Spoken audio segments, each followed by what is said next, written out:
You are listening to Radio Bilingüe on WBFO FM HD3 Buffalo, powered by Sin Fronteras Western New York and presented by Batavia Downs Gaming and Hotel. More information at bataviadownsgaming.com.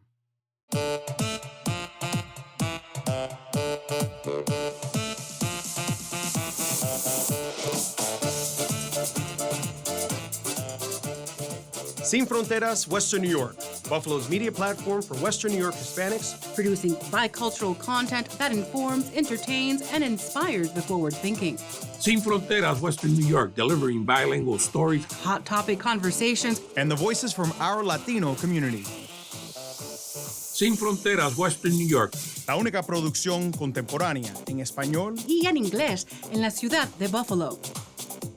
Sin Fronteras Western New York, your connection to cultural ties in Latin America and hyperlocal news in the Western New York area. Sin Fronteras Western New York es para ti.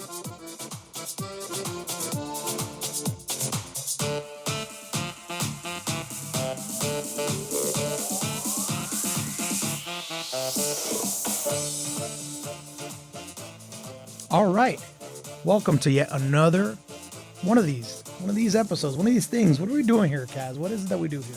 We're back here. We're back at it again. 2025. Sin Fronteras, Western New York. I'm Lorenzo Rodríguez, and I'm here with Casimiro Rodríguez. No relation. And today we're joined with a civil servant, a member of the Buffalo's Police Department, a law enforcement official, someone who's doing good in our community, who's helping watch these streets and enforce laws, but also doing really good as far as bringing the community and police force together. And keep us safe. Yes. The community safe. Our guest today is Jenny Velez. She is a community police coordinator with Buffalo Police Department. She's born and raised. She's Buffalo through and through, but with some Puertorrican in her, some Latina blood. She's a graduate of PS number 4, Hutch Tech High School. Has a degree in criminal justice from ECC, from Buff State. And as I mentioned, a community police coordinator. She started as a deputy sheriff's officer at the EC Holding Center, then moved up in the ranks to the Buffalo Police Department, has been serving now for 12 years in one way or another, went from police officer to detective. That's kind of interesting. I'd like to know more about that. And now lieutenant. Lieutenant Jenny Velez, how are you? Welcome to Sin Fronteras. Oh, I'm good. Thank you so much. I'm honored to be here today. Thank you for having me. Thank you for taking the time and effort to get here and take time from your day and your line of work to speak with us and speak with our audience. So, no, thank you. Bienvenida, Jenny. Yes. So, community policing coordinator, right? That's your role right now at Buffalo Police. What does that entail? If you explain it to somebody off the street, what is that? So in one word, I'm the liaison. I'm the liaison between the Buffalo Police Department and whatever the community needs. So I'm the one who's supposed to coordinate our efforts based on public need. And how do we do that?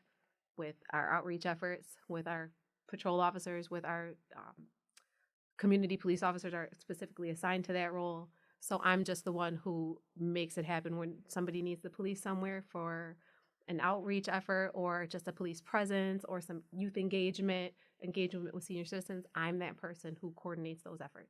You're the liaison, the connective tissue to all these community officers. Yes. I assume a lot of, as you mentioned, kind of community engagement, mentorship is also big on that. I know just off the top of my head, PAL is something that comes to mind, the Police Athletic League. So that's something under your purview, right? Yes, we have a strong partnership with PAL. We are part of most, if not all, of their programming. We have our neighborhood engagement team. Those officers are embedded into that program. Jenny, is your responsibility district focus or city focus? Citywide. Citywide. I work with each of the districts and our neighborhood engagement team, which we'll probably get into. That's its own entity that also has citywide range. So how many community police officers do you have under your wing? So within the districts, each district has 2 community police officers assigned, and there's 5 districts in the city. So there's 10 community police officers assigned to the districts.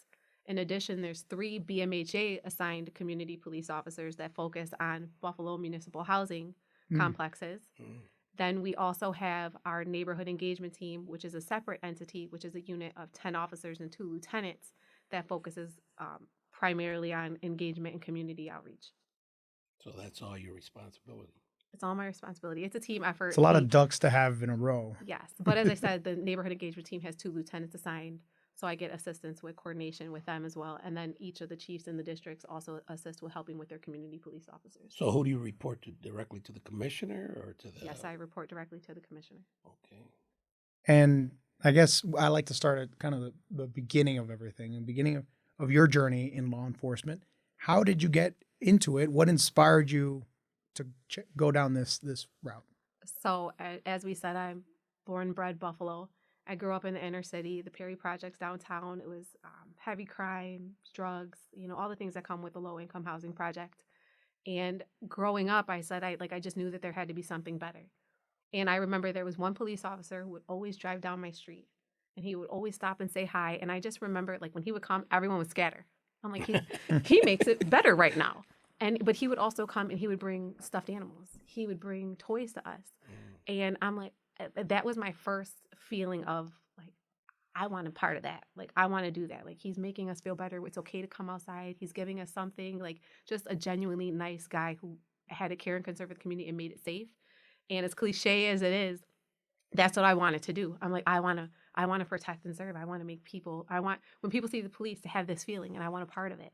And then for a little while, I thought maybe lawyer. I was like, I knew I wanted to go into something. Something in law, yeah, whether you're something enforcing or dissecting it. So initially it was straight police officer. And then as I was going through high school, I'm like, maybe I want to be a lawyer. But then I was introduced, it was a New York State trooper, Victor Morales, yes.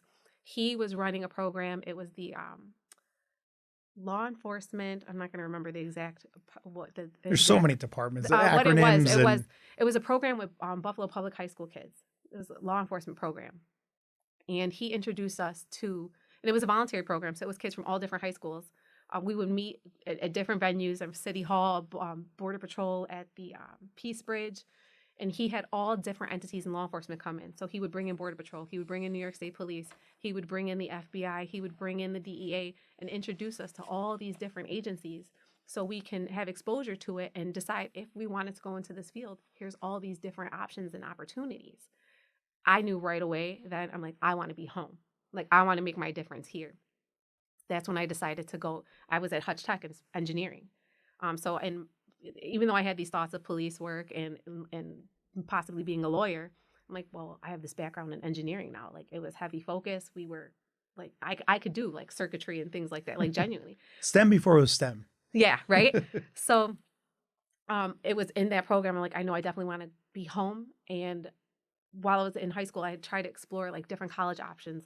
Maybe I'll go to New York City, maybe I'll go to Florida. When I decided I wanted to do law enforcement at home, I'm like, ECC is right there. So that's when I decided to just stay local, go to college local, and start taking exams.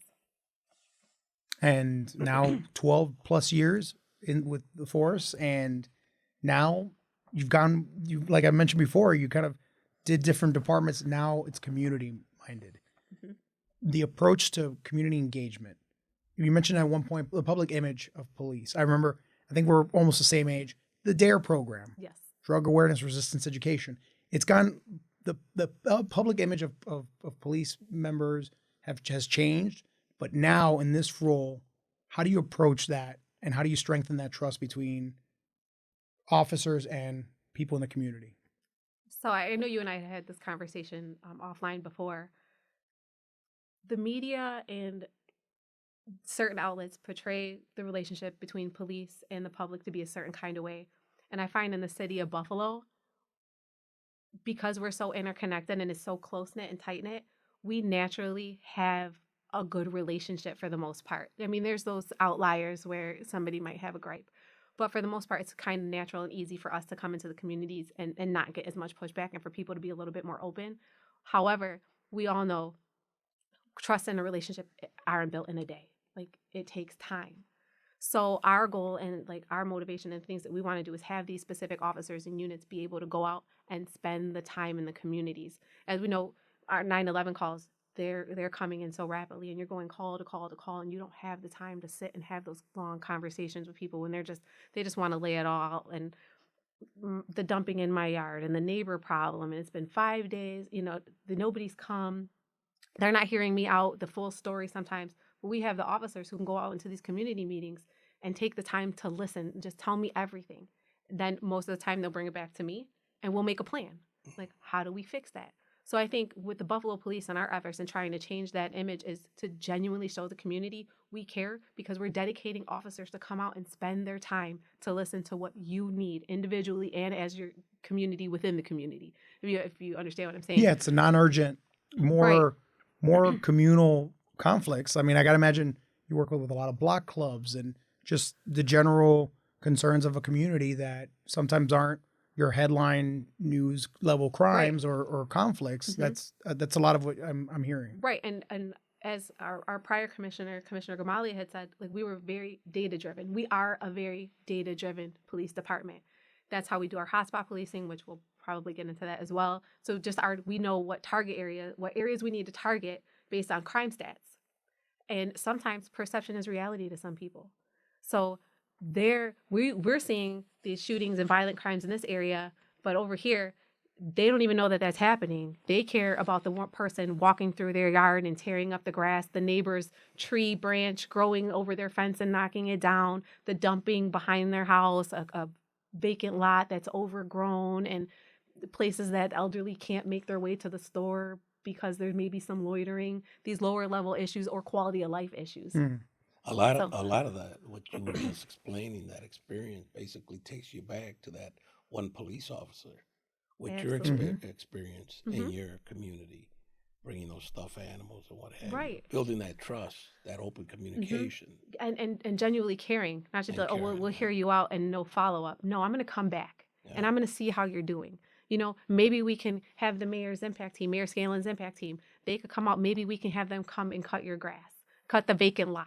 Who owns it? Let's see if we can get licensing inspections out here so we can get, the landowner to come and take care of their property. Being the connective tissue once again. Yes, the connective tissue. So those are the things that, our goal is. Like, yes, we want to still keep our crime stats down and take care of those major crimes and calls.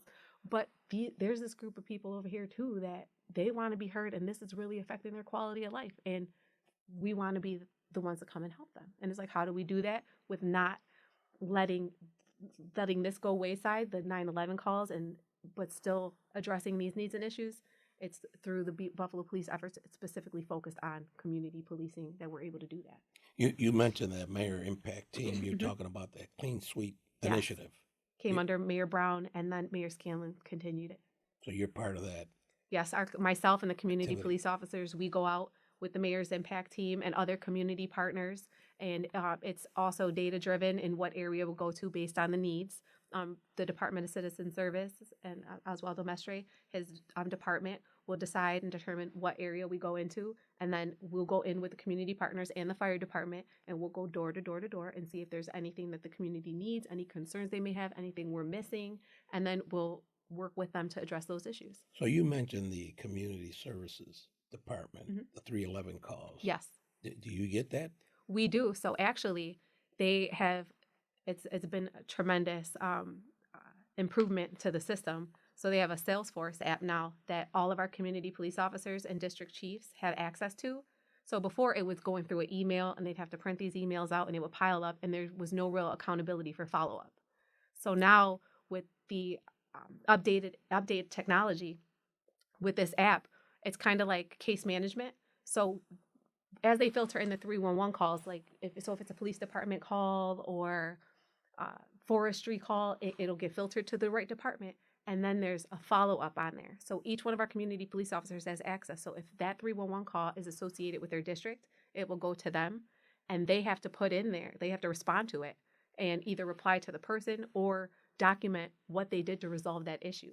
So if we get a complaint that says the Buffalo Police didn't do anything, we can pull up that complaint and say, this is what we did. Are you still having an issue? Maybe it's something we need to revisit, but we have some follow-up and accountability now. Close the loop. Yes.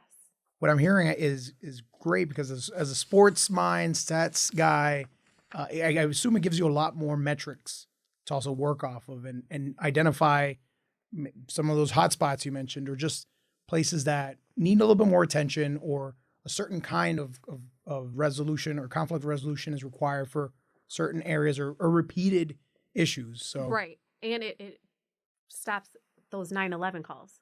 So those quality of life issues that are urgent, that we can follow up on, it doesn't inundate 9/11. Mhm. They have this other resource that they can use. So it's so helpful. I think I've heard the answer to this in one way or another, but how does the department measure the effectiveness of outreach programs and your office Right. So in the community? We do have our 311 follow-ups. We also have a community survey, which is underutilized. We've promoted it on our social media. When I'm out at public events, and I did it at one of the Hispanic United events at the library, I brought our QR code, which is also on the bpdny.gov website. You can fill out that community survey. It's just about how our interactions are, what your perception is, if there are any needs you might have, what your concerns are in your community. And then there's that other part that is not measurable in numbers. It's when you go back to that community meeting and they're like, "Hi, Lieutenant Velez," or you see that kid out in the community, in the grocery store, when you're in plain clothes, and they're like, "Hi, Lieutenant Velez, you were at my school doing the program." The rapport building, which is Yes. not done overnight. I think you mentioned Right, trust and is not like, a those are switch. measurable for us when we can see them out in other settings outside of our, when we've seen them in the capacity of a police officer, and we have those relationships, or when they're in a problem area. Like we've had, and I'm sure you've all encountered it, the juvenile issues we have throughout the city where they're congregating. We're in those schools, so if even not just the community police officers, but if our school resource officers see them outside of the library or by the train, we can call them by their first name and they're coming. Like, come over here. What are you doing? You need to go home. And when they see, like, if you say, "Hey, you," they're not going to look. But Right. if you say, "Hey, James," Yeah, the second you they're start looking. knowing and building relationships, I think the level of effectiveness rises along with what you're doing. Yep. It's all about building trust. Some of those community initiatives, a national night out, I know that's big throughout the Yes. entire That's where we met. nation. We did. Yep. Did you? Mhm. Which one? Our last one, National Night Out 2024. I was out there. That's where this started. This coming in. is where the Oh, yeah, relationship. I'm always booking, began. man. Always be I don't know booking. who's at more community events because I've seen you all over this city. hmm He's pulling up in the car with his head out the window. I'm like, "Hi." Or at the supermarket, passionate or at about it. Tops. I'm trying to be out there. I'm trying to be an outreach officer of my own. But no, I take notes from Lorenzo as well when I see his you efforts. guys. It all works hand in hand. So National Night Out. Yeah. Tell us about it. So there are too many events to name them all. So we do our pre-national night out at Niagara Square. So we will come out and we'll bring our specialty units. We'll do a table. We'll have community engagement. But then we partner. We try to make it out to as many Black Club events, community events as we can. I know That's like a Super Bowl, I Yes. imagine. And it's so much fun. Last year we did the kickoff at Martha Mitchell. Mhm. Everybody comes. It's just such a great time. It was raining last year, Yeah. and we still had a phenomenal turnout. Some had to be rescheduled, it was like, whoo, so we can make it to those ones too without having to run around like a chicken with our head cut off, trying to just meet everybody and see everybody and have that presence because it's so much, it is appreciated. And we see that when they're thanking us for being there. And we want to be there. But it's so much fun just to have all the community partners come together and, share food and experiences and laugh and just pile the resources to have a safe and good time in all different communities for one night throughout the city. Jenny, as far as other programs and other outreach initiatives, National Night Out, Partnerships.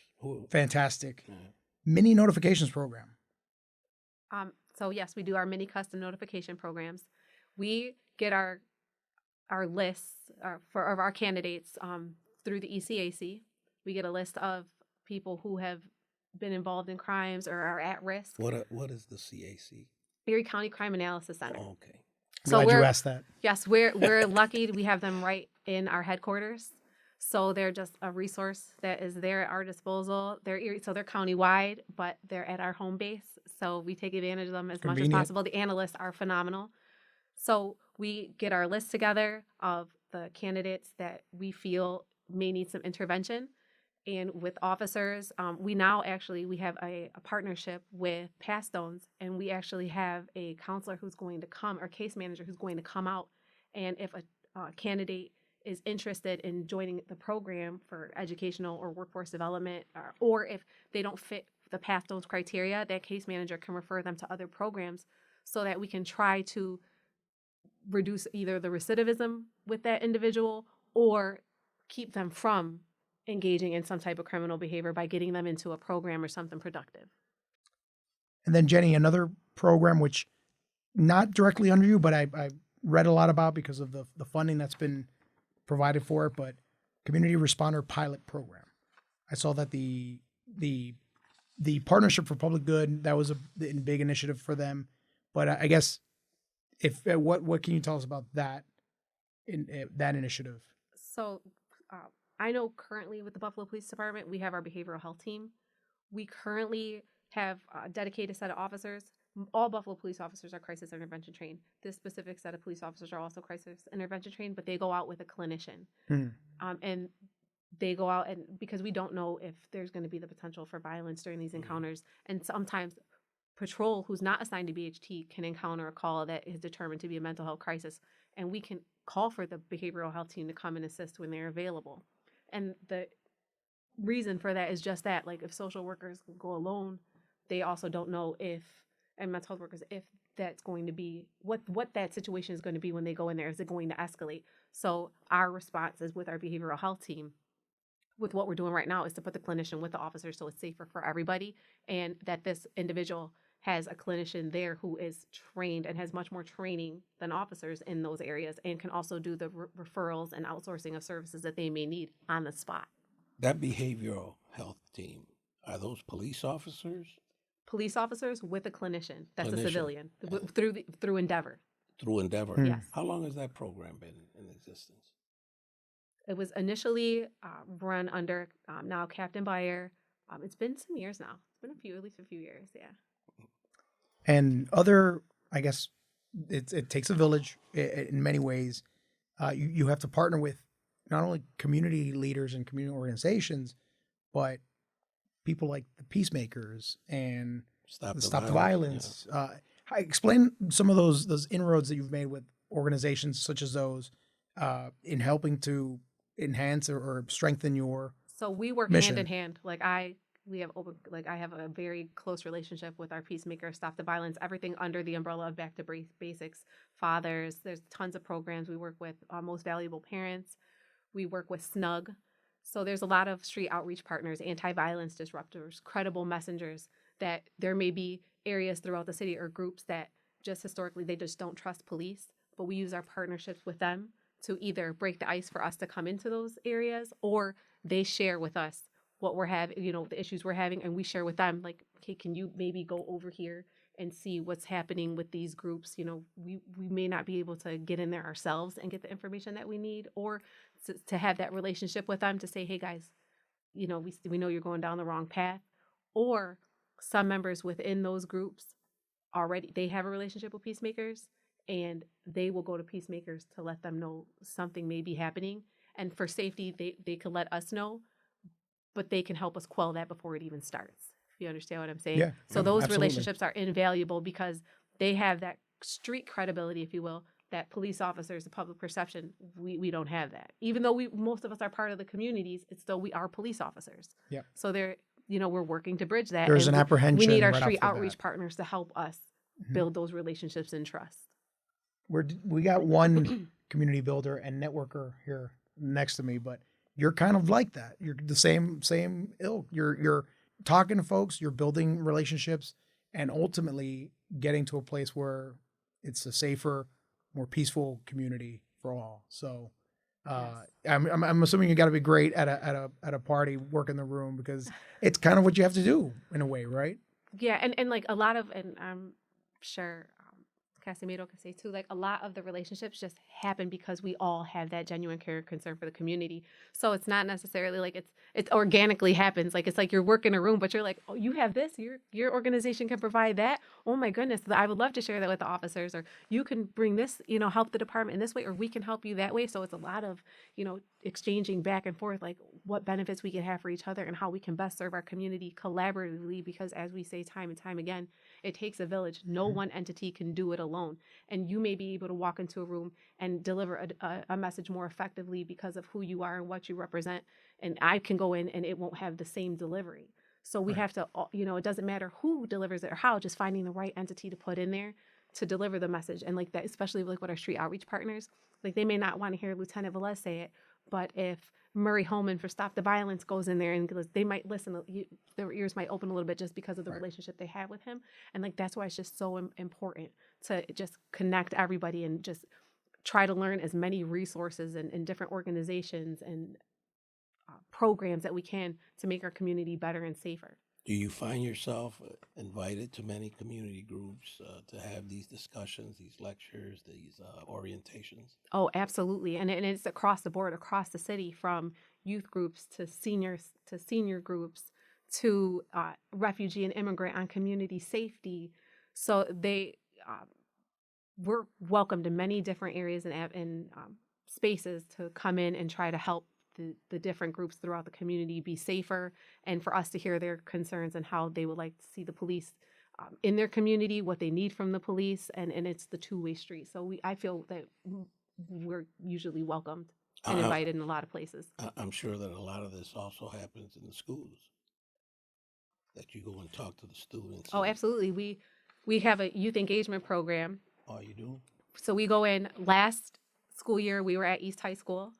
This school year, we're at International Preparatory, the Old Grover.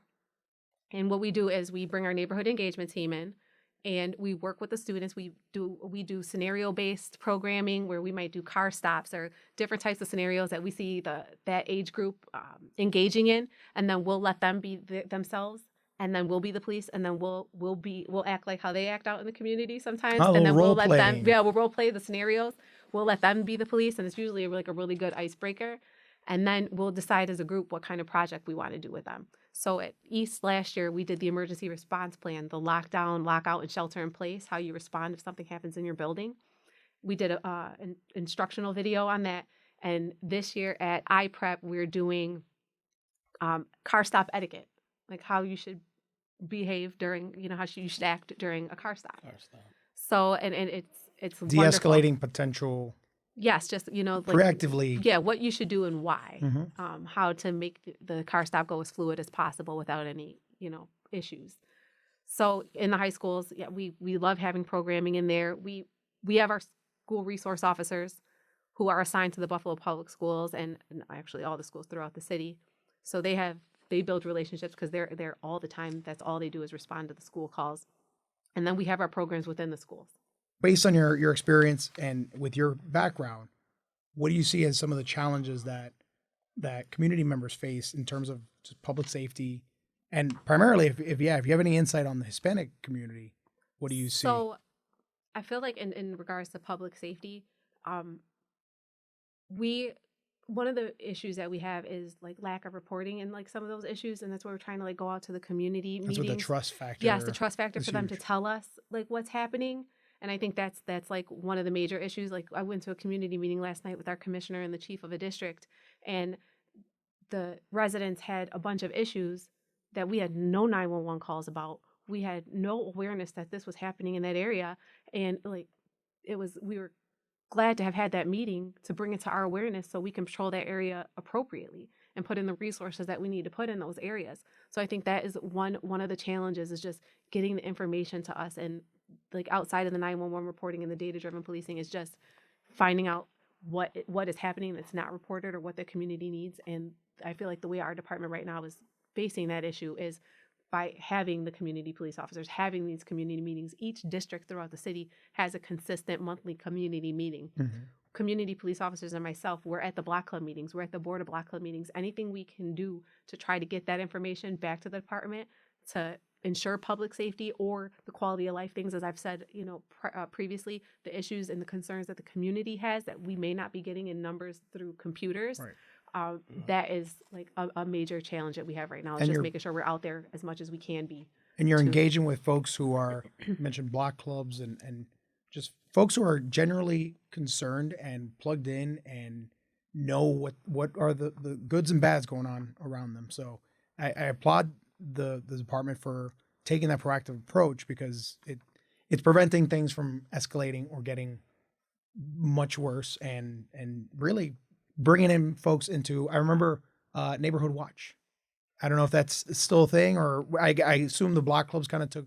Yeah, the place community of meeting that. I was at last night, they are implementing their own neighborhood watch. Do you see, Jenny, that language is a challenge? That is exactly when I talk about the Hispanic community, and not just the Hispanic community with the refugee, immigrant, Yeah. newcomer communities.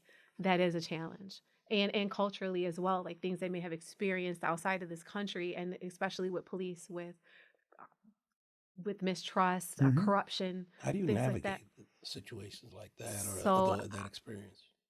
What we're trying to do now, and I'm actually partnering, like I've talked with Catholic Charities and Jericho Road and some of those not-for-profit entities and agencies, is trying to go in and do presentations on community safety, and so they can become familiar with police and explain to them what their rights are and how we have accountability, and just educate them. So, and obviously language is a barrier, but we use these agencies and International Institute and Language Line to help us communicate better. But, we try to utilize the resources as best we can. And like I said, we're making those outreach efforts to go into those communities and address those individuals and try to educate them as much as possible, to let them know why we're here, what services we can provide, what they can do to help themselves stay safe, especially in a new area, maybe unfamiliar. So, especially like even Buffalo winter, you have somebody who's coming from South America into Buffalo in July when it's 80 degrees out. They have no idea what's coming in November, December. And like those are things to consider. And you have somebody passed out in the snow, and you're like, well, why? Well, and they don't speak English, or like they may not have known. And I'm glad you brought up cold weather, because one thing I want to highlight is you received a commendation for some of the work that you did during the blizzard of 2022. We all know the effects of that, and how bad that was for this city. But within all of that, there were good moments, and the work that you did along with a colleague, Lieutenant Courtney Tripp, you received a commendation for that work. Can you kind of give us? Well, I want to let you kind of explain why you received this accolade. Okay, so those are one of those things that you'll never forget.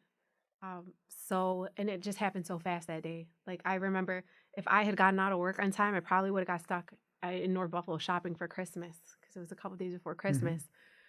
So it just happened so fast. And then the call volume was just so, we got inundated just so fast.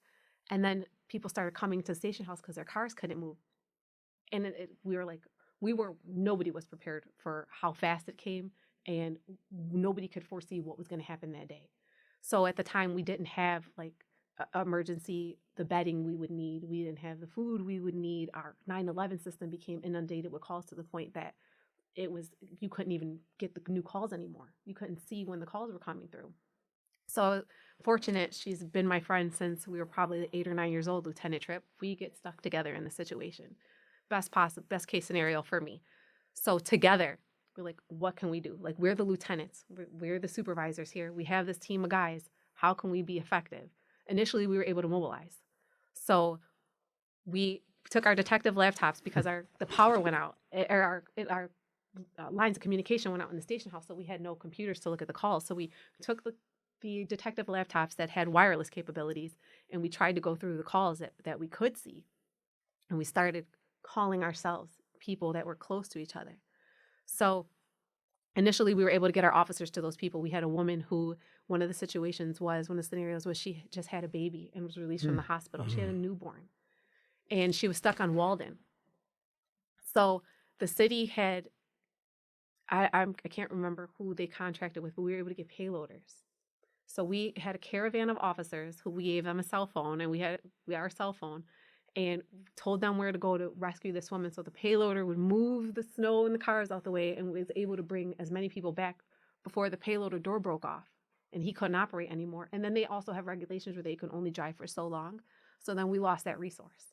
Goodness. So we're like, now what do we do? So we were just trying, as we were hitting these roadblocks, we're like, well, now what do we do? So we had a call. It was 2 blocks from the station house. He was a 99-year-old veteran, I believe he was, in his house, no food, no utilities.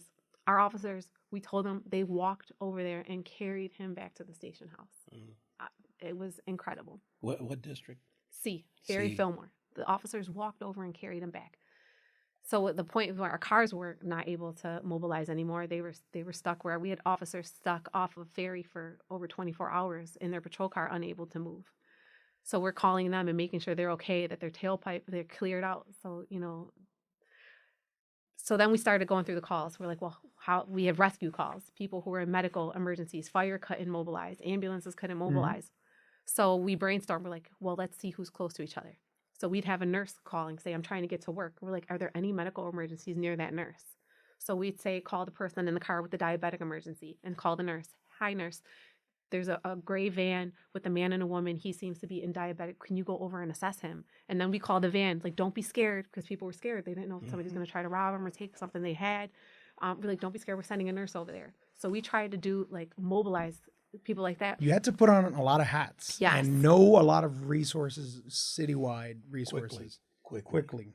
Correct. I mean, I guess your experience, first off, the fact that you knew that Detective Laptops had Wi-Fi capabilities, that's part of your past detective role. Yeah, Lieutenant Trev and I were both detectives prior, so we both had that. Putting all that together and acting quickly and using what you had available, because a lot of people didn't have power, they didn't have telephone lines, they didn't have all these things, including apparently the police department too. But quick thinking and smart leadership. So I appreciate you sharing that, because I got to imagine in that situation, a lot of stress, a lot of have quick on your feet thinking, and you just try, and that's part of our job. Like, we're the first responders.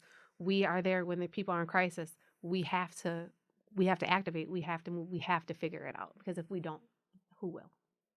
Yeah, I got one question, Jenny. 514 affected our entire city, and it affected the police department. How did that change the mindset of the police department and you personally? So 514, that TOPS was in my district. I've went to that TOPS since I grew up in the Prairie Projects, a bridge away. So I was familiar with that TOPS. I was not working that day. My partner was. I ended up coming in later that day to help with the scene, because it was extensive, as you could imagine. But as a department and as a city, we're resilient. Like, not just the police department, those community members, everybody, like, Buffalo is just resilient. So just coming together and figuring out how we can navigate this. And we had never experienced anything. It made national news, like, to experience something like this at home in the city of good neighbors, where we all know each other. We're all 6 degrees of separation. Everybody knows somebody.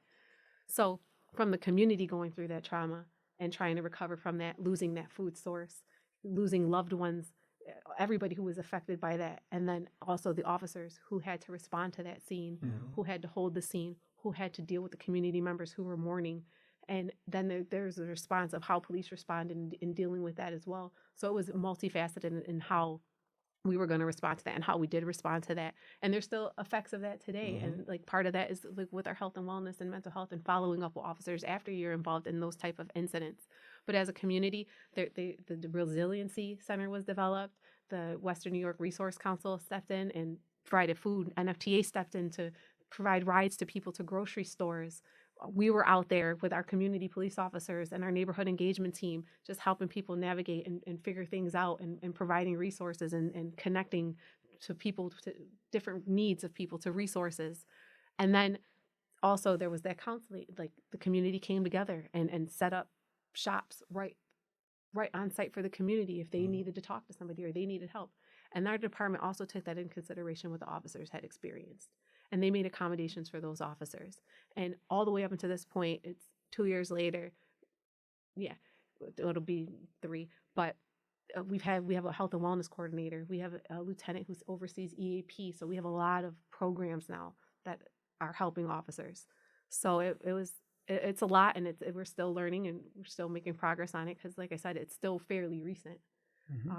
So I'm glad we touched on that, Kaz, and Jenny. I'm glad we're having a conversation, because before this, I was with our sister station with WBFO, working on what's next. I was getting to the city of Buffalo around shortly before 5/14, and I remember as an outsider seeing this devastating event.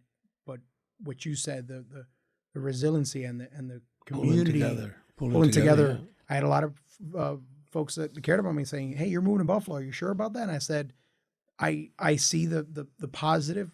If it's awful that it takes such a tragedy to showcase that, but it's reassuring and comforting to know that your colleagues, yourself, and the community in general have stepped up and really helped the town and the city heal the way that it did and still doing." Which leads me to another concern that I have, which you touched on it, and you mentioned your BPD wellness coordinator, Matthew Cross. I got to speak with him in that same capacity as the host of What's Next, and something that there's a lot to untangle here, but we talked about public perception of police force. This idea that you're supposed to be this pillar of stoicism and strength, and you can't let things get to you. But you talked about 5/14. You talked about the blizzard of 2022. You are humans as well. There's a psyche. There's a person there behind the badge. Talk to me about, first off, you mentioned wellness initiatives, but what do people need to know about what folks in your line of work deal with? I guess put me in the psyche of a Buffalo police officer. I know that's asking a lot, but what are the kinds of conversations? What are some of the tools that you have and resources you have as a police officer when dealing with mental trauma? Mm-hmm. So we're all individuals. We all have our history. We all have our stories, things we've been exposed to. Every call is different. So no one officer is going to have the same experience or respond the same kind of way. I do know through our trainings, they have emphasized mental health and suicide prevention training, and it's constantly evolving, and we're constantly getting more resources. As a supervisor, you want to be conscious of the people who work for you and work with you, and try to be able to identify somebody who may be having an issue, or if they went to a call, a critical incident or something of that nature, maybe that person may need a little bit more care and follow up on that. So our department has really been emphasizing that and being conscious of our officers and experiences that they may be having that we're aware of, or even that we may not be aware of, changes in behaviors, things somebody may say, just picking up on those types of things. But we have a peer team. We have the EAP, the Employee Assistance Program. I don't know if Matt had talked to you about our Cortical app. It's an app we all have right on our phone that links us with resources for ourselves and our families. They have a program called Strive to Thrive. It's a 3-day program where it's funded. We can go for 3 days to a retreat. It focuses on physical health, nutrition, mental health. So, and that's something that is available to us. The administration, we also have a program where it's 30 days. If we had needed some type of long-term treatment, the department will allow us to go there. So they support us in those efforts as well. And it's ever evolving. Right now, there's the Safe Leo program. Our command staff for the past year has been training in Safe Leo. That's a suicide awareness for law enforcement officers. Right. And that is going to be coming in this year as an in-service training for officers. So as I said, Matt is doing a phenomenal job. It's evolving. And Commissioner Wright said during his speech when he announced that he was going to be the acting commissioner, that health and wellness, mental health of officers is something that he also has a strong, that he wants to put a strong emphasis on. So I have full faith in his ability to do that and evolve the programs and even create new initiatives for our officers that are going to help us be healthier and better for the community. And I think what you said, just for the community to understand and give a little bit of grace that we are humans as well. Absolutely. And where does the, because police officers have their own family, they have their own children, what have you. Where does it begin and where does it stop? How's the balance? So again, each officer deals with things their own kind of way and internalizes things, or some people may go home and have a conversation. Other people, I know most of us don't want to do that. And sometimes you go on calls and you may see a kid in distress, and you may be a parent, and you have a different type of reaction to that because you're like, I'm a mom too. But it also helps you have a little bit more empathy when you can, sympathize with people and understand what they're going through from a personal level as well. There's a connectional touch point there. Absolutely. Absolutely. We all have a heart.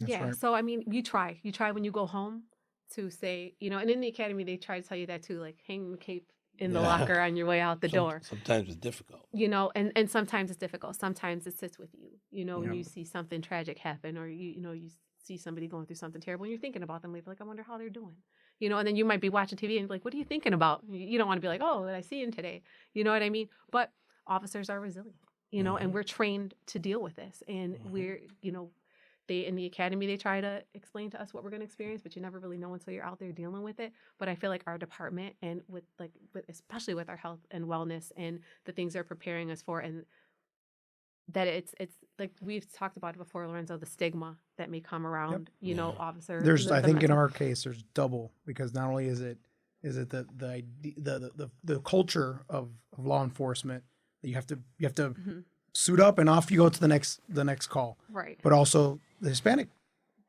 psyche or the Hispanic ideal of no, you gotta keep it together. You can't break down. You gotta, especially with the male population in the Hispanic world, it's an unfortunate notion that we hold on to. But I'm glad to hear that BPD is working to get rid of those thoughts. Right, and because to take care of those officers who may need it, because you have some who can differentiate work from home, and you do have those ones who carry it with them and aren't able to turn it off. And it's great to know that we have resources that can help us be able to kind of like process that and deal with it in a way that's healthy, and that we can continue to live productive lives without being inhibited by those thoughts or it conflicting to the point where it's creating an issue at home.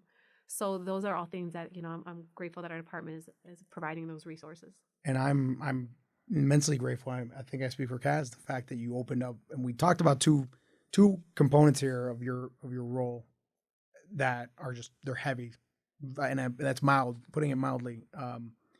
I asked it because you mentioned public perception, the media, and it's more. There's more to it than that. And you mentioned, you touched on something there that I did not bring up at the beginning of when I introduced you. Also, the role of a mother, and we are a show that is geared towards the Hispanic population of our fine community. So I bring that up because it's a clunky segue here, but how do you, as a mother, how do you keep your culture alive? How do you pass it on to your children, and how do you navigate that here in Buffalo as a member of the Puerto Rican community? So as you've seen, I've tried to bring my little guy, give him exposure. So we're at the Puerto Rican Hispanic Day Parade. Like I try to bring him to as many things as I can for exposure, especially in our community. But it's just how we do culturally through food and music and just the strong sense of family. Yeah. So like that's what I try to impose on him. Like I remember my father introducing me to salsa when I was younger, and like Ruben Blades and Hector Lavoe and like all that, and like that's culture. That's like part of who we are. And like now I most kids usually be like, they know Bad Bunny, they know who the reggaeton artists are. But like my son, he listens to Mark Anthony, he listens to Hector Lavoe, he listens to Ruben Blades, because that's part of our culture. It's our history. Like those are the old, you gotta the keep old those salseros. roots You want alive. to know all that. You want to keep that. I had rice so much growing up, I don't ever want to eat rice.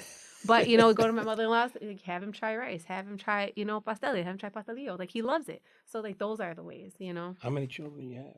One. Just one. Just That's one. right. What are some of the challenges that you see within our own Hispanic community being a police officer? So, like we said, language is a big one, and I feel like in our communities, like you said, that male stoic figure, the strong man, and like keep your emotions contained. But it's very much pervasive those are some prevalent issues within the Hispanic community. But it's like across the board. Like there's not one community that's affected more right now with certain crimes. It's just all over. And with challenges, same thing. Like it's just not the Hispanic community. Like there's multiple different entities that have language barriers or cultural issues that we're trying to navigate, within each group and trying to understand that. So it's not just, I think, with the Hispanic community, but it is within the Hispanic community, if that makes sense. How has your background, your heritage as a Hispanic woman, how has that played a role in the job that you do and in becoming a police officer? So I feel like being a Hispanic female in this role, like like for me, it's what I bring to it. Like I bring representation, I bring diversity, I bring cultural awareness, and like going into some situations in this role, I'm like, that's just how they are. Like they're not yelling, they're talking. Like it's just. I have to do that with my kids. They think I'm yelling. I'm like, no, I'm just being firm and Cuban. Yeah, like it's okay. And then like they see, like you go into certain areas and they see Velez and they're on and be like, oh, where are you from? So sometimes, just being able to associate and like, oh, you're like me. Like, you know what I mean? So it's just having that representation in the community. And for younger officers, like I was telling Kaz earlier, like in the police department in 2023, the latest stats I was able to see, we only had 20 Hispanic females, and only 3 in leadership roles. So as I now in this role, I get to instruct on community policing to all of the new recruits. Mm-hmm. So I try to like emphasize, like, it doesn't matter. Like, there's no barriers here, guys. Like, you put the work in. It doesn't matter what you look like, where you come from. Like, I came from the Perry Project downtown Buffalo from nothing, and I've risen through the ranks, and I still have aspirations, and there's still growth here. I'm like, you can do it. So just to see that, and like, that's what I want to do. And for my son too, in my personal life, I want him to see, like, look where my mom came from. Like, I want him to know that story and that progression. And I'm the first one in my family in law enforcement. So to say, hey, you can do it. Because, like, there's a lot of people like, oh, nepotism, and there's these barriers. No, there's not. Like, you can do it. You know what I mean? And I'm a testament to that. So from the going to calls and responding as a Hispanic female to being in this community policing role into my personal life, like, it's just representation, bringing in diversity and cultural awareness, like sharing it and spreading it and understanding. Do you find yourself using the Spanish language at times? Just in here, you're asking me, do I speak Spanish? The 2 words that I can say. No, I do need to. I have been meaning to try, like, the most Spanish. I was more fluent when I was younger. I will say that I stayed with my grandmother for a while, and I wanted to watch novelas with her. And she would make me wait till a commercial. And that's when I started to learn the most. And she would only talk to me in Spanish. And then I moved. And it's like, you don't use it, you lose it. And now, like, conjugating verbs like past, present, and future, I get confused. So I don't even want to embarrass myself. That's not my forte. That's for sure. So part of my goals are to enhance to re-up on my Spanish, to work on that. Jenny, have you ever touched base or met again that officer from your neighborhood, from the Perry Projects? No, I know he was older, and we're going back to the 80s, late 80s. Who's counting? We're not. Yeah, no, don't even, like, I can't even remember his name. I can't even remember his name. I can remember what he looks like. I remember what his car looks like. But I was just so young, but he left that impression so early. I only bring it up because I feel like it's almost like that's the full circle, right? And you brought up the fact that you have other Latina women in the force now that you're almost kind of shepherding and guiding and paying it forward in a way. So I think that information has to be out there. Yeah, we got to find this. We got to find this person. The Perry Project. And right. Because you just it got to keep going. Yeah. And I hope that others in the community hearing this and those that you're inspired. Personally dealing with and speaking with and interacting with get something from those interactions, and hopefully inspires the next generation of law enforcement in our communities. So we're anticipating an exam this year, so I'm hoping that we get some great candidates, especially from the Hispanic community. I'm probably going to need your help and absolutely being an ambassador to help me push that when the time comes. I'm excited. Get us the information. We'll definitely disseminate. Jenny, if there's anything else how to reach your office, how to get in contact, where should folks look to stay abreast with everything that you're doing? So in regards to any community events that the Buffalo Police are a part of, that they may want to say, hey, what's the Buffalo Police doing? Do they have any events coming? We are on social media on Buffalo Police. We're on Instagram, Facebook. I'm not sure about Twitter, but I know definitely Instagram. No TikTok and Facebook. yet? We may see. I personally don't have social media. The kids are all about the TikTok. You got to get on. Yeah. Well, if you deleted the app, you can't have it anymore. That's true. Yeah. Yep. That's a gray area. Let's not. Yeah. And to reach me, 851-4444. It's direct line to headquarters. And then you could just ask for Lieutenant Velez or the community policing coordinator might be a mouthful. If you say, can I talk to the lady who does community policing? And they'll know it's me. And if you know what district you live in, you can call your district and ask, or go in and ask to speak to the community police officer. And they'll guide you, direct you, and give you the contact information as well. The next 5 years, what are we going to see Jenny Velez? And in what position? That only the good Lord knows. No, I do have aspirations. I'm a lieutenant, so in the ranks of civil service, the next step for me would be to become a captain.